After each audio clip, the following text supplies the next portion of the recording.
Hi and welcome.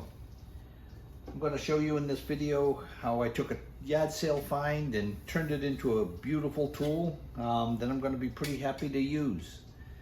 It was pretty amazing how bad of shape that a tool like this was in when I found it at a yard sale. This is a high quality tool.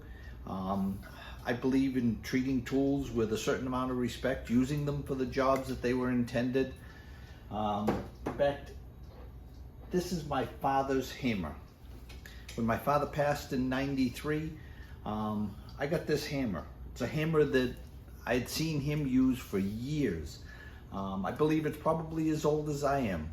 And it's a hammer that I use regularly. If it's treated well, tools will stick around for a long time. You may say that it's because they made tools better in the old days. And some of that is true, obviously, but it's really about using tools for the job that they're intended and not for something else. This is a hammer, this is not a hammer. Hi, I'm Stu Hodge, and I picked up another yard sale find. It's a level, it's made by Johnson. It's in pretty rough shape. We're going to see if we can make it a little bit nicer looking. I looked this up online. It's a pretty nice level.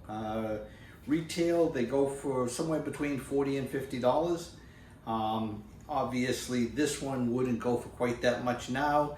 Originally, it was priced at about $6 at the yard sale, and I was able to pick it up for I think $4. So let's see if we can turn this into something that we'd want to use around the house and also display, because it is a beautiful level.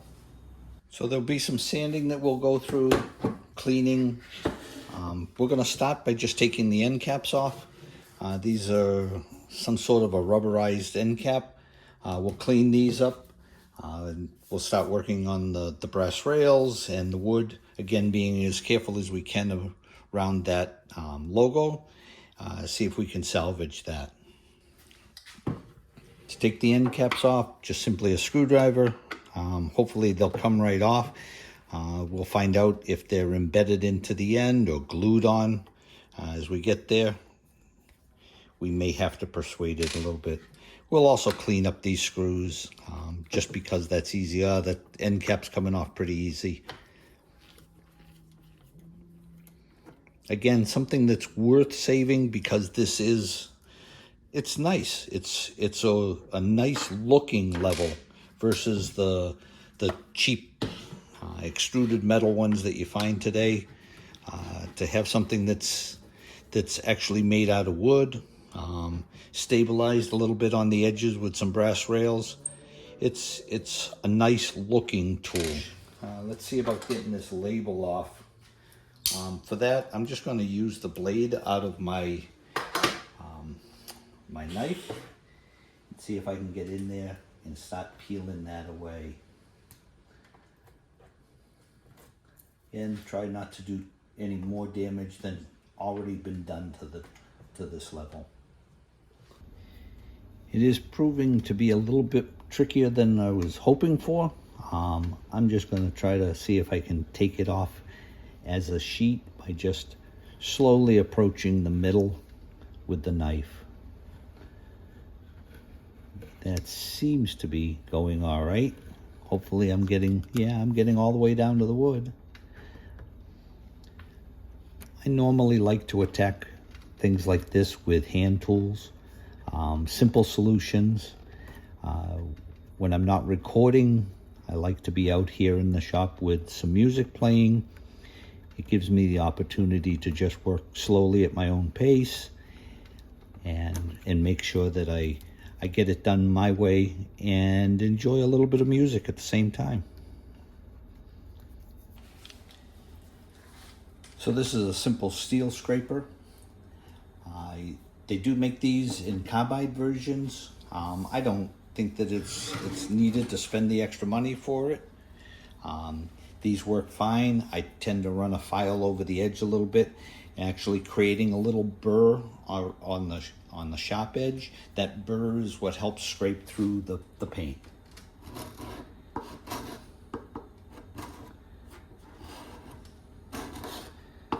Again, this is just slow, tedious work. So we'll just continue to get some of that paint out of the groove, slow but sure. Again, this is not new. We're not going to try to make it new, but I would like it to look as good as possible.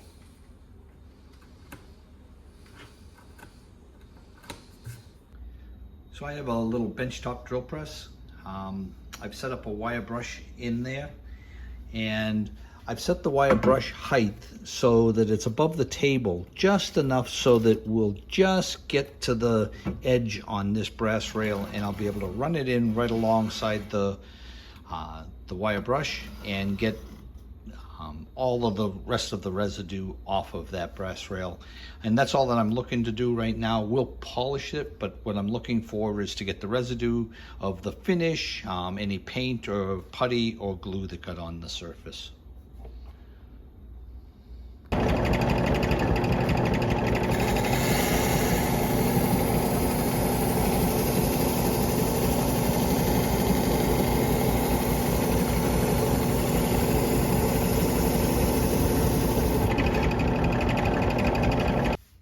Now I've gone ahead and adjusted the table height a little closer. That gives us the right amount of coverage to run the piece through the opposite direction and finish this up.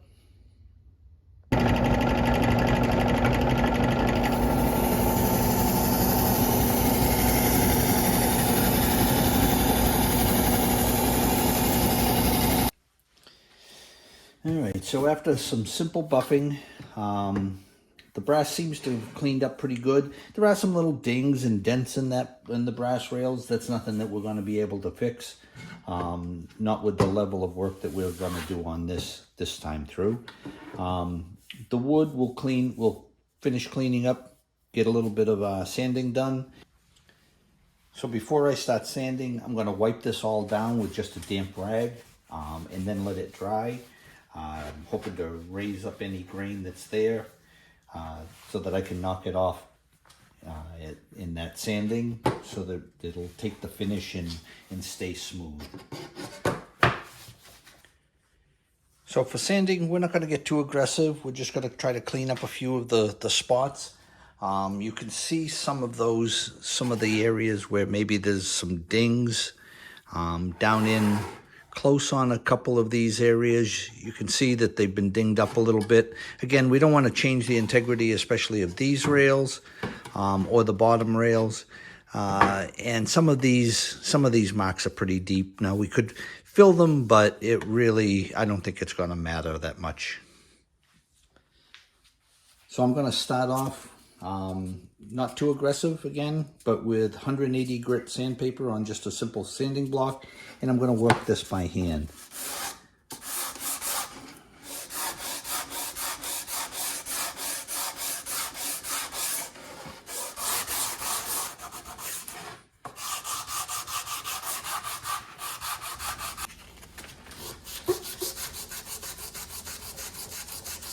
So just a piece of sandpaper and my thumb will get us down into those hand grips enough to get the last of the paint residue, but also just smooth out that interior surface. So I'm now switched over to 400 grit sandpaper, which is what I'm going to use to clean up these rails. See if we can get them a little shinier and a little smoother.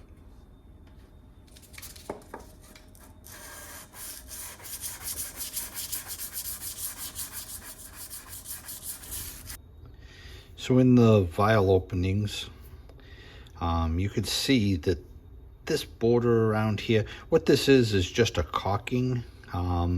We could remove this and work on replacing it completely, but I think that the easier thing to do and just as good would be to mask off the glass, because obviously that will help us in the long run, and then apply another thin layer of caulking around here, matching that faded ugly color would be difficult. So I'm not too worried about that. I'm going to use a white caulking, and then while we have it masked, we'll also paint in there. There may be a little paint that gets up onto the top edges, but again, we'll just hit that quickly with a sander, a little piece of sandpaper, and I think that we'll be fine, be able to get in there and do what we need.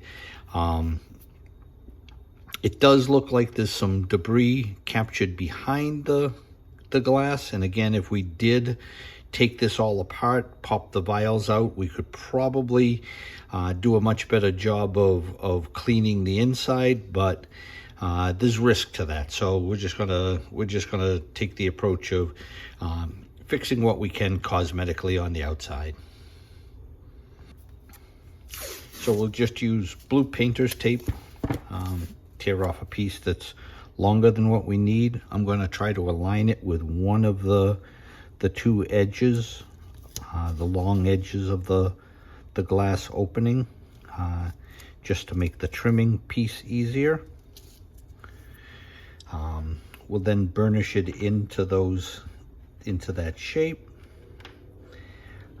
so to give us a nice tight fit, and then we'll just trim around that glass with the X-Acto knife.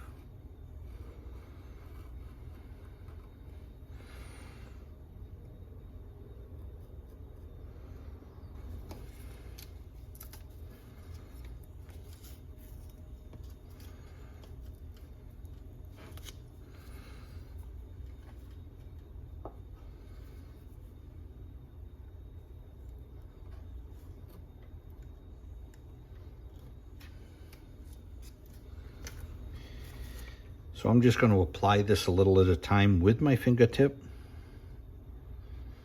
I feel that gives me good control.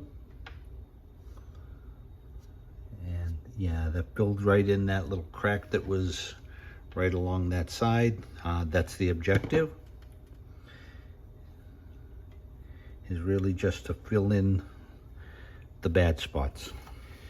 So everything that we've done here, we will just repeat with the other vials.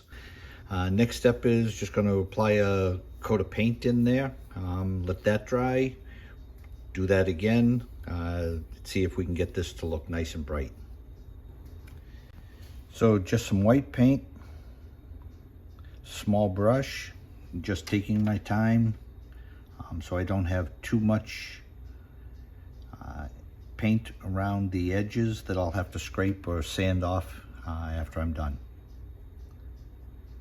Okay, so while we're waiting for some of the paint to dry, I'm going to tackle these rubber end bumpers. I've got a small jar. I'm just going to take the jar and I'm going to fill it up with a mixture of hot water, vinegar, white distilled vinegar, and baking soda. I've used this mixture before. I'm not 100% sure if this is going to take care of this paint on here, but I'm going to leave it sit in here for a while, probably about an hour, and then see if I can just rub that paint off with a little brush. Okay, so the pots have been soaking for about 45 minutes. I think that should have been enough time. Let's drain off some of the water, pull out one of them, and see what we can figure out. This one has the worst amount of paint on it. So first I'm just going to try a little brush.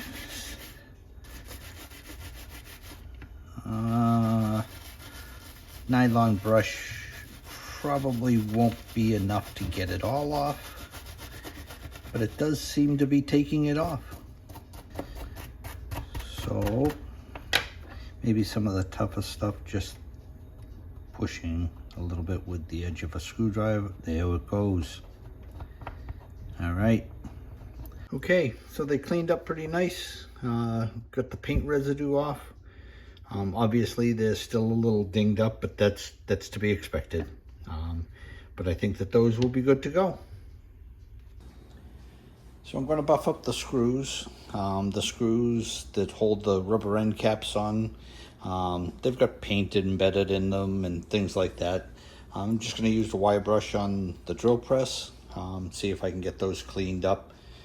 At least get as much out of the paint out of these screws as I can. Well,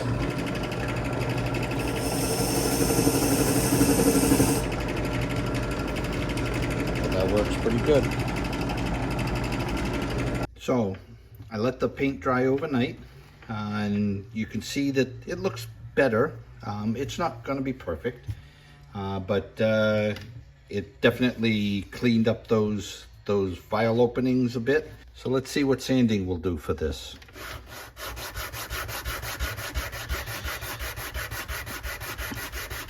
So right back to the hand block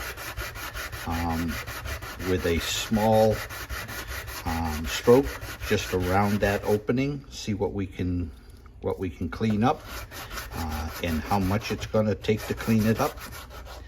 I don't think it will be too bad. Just taking it slow again. It does look like there'll be a couple of spots that we'll have to clean up a little further. Brush it out just so that we can see how we're doing here.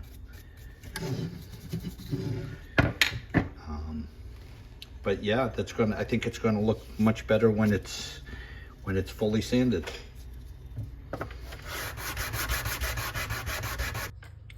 So that one cleaned up pretty well. I'll just continue right on down the line, do them all, flip it over and do the other side. And then we'll come back in and see what we need to touch up before we start applying some finish. So I've covered my bench to protect against overspray. We're gonna use a clear satin polyurethane.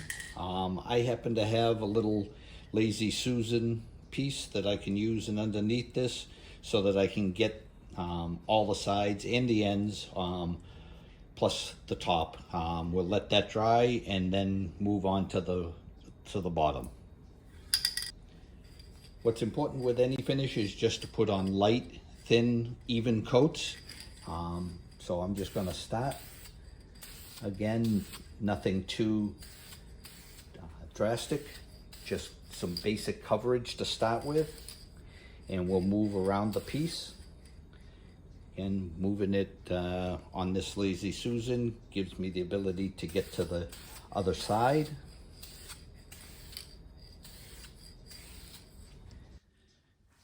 So we have 3 coats on everything.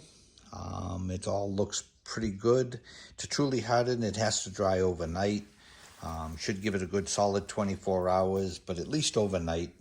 Then tomorrow, we'll trim around the edges of the blue tape so that we don't peel any of the paint off or any that we can avoid. Clean those up, put the end caps back on, and we'll be completed. So getting the tape out is just a matter of trimming around where the blue tape was, and then just slowly picking at it to get it out of there. You can see that the paint went down on the side, from the sides of the vial enclosure down onto the blue tape, so we need to break that seal. So we'll just start. And again, I'm just going to take it slow.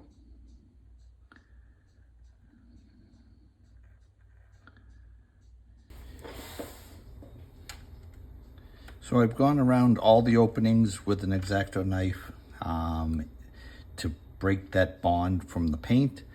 Now to get this out, I think I want to try to pull towards the edges. So I'm gonna just take the X-Acto knife again and just lightly score down through. The lens itself is glass, so that should have been just fine.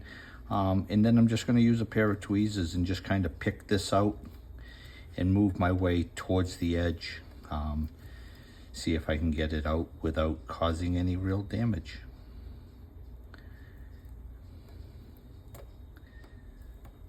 And you can see that it's coming out. I'm pretty clean so far. Just gonna keep working this just slowly.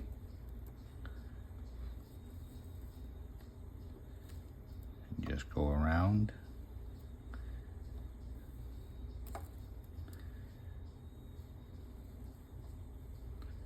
Till I get back to the other side. There we go. So I'll just continue on with all of the openings, and then we'll move on to the final assembly.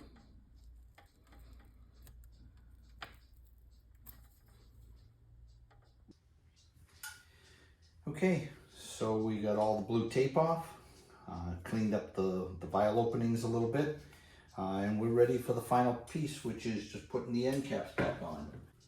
These rubber end caps provide some level of shock protection if it was dropped on the end, but it's not something that can be counted on to save the level if it was dropped from a high distance.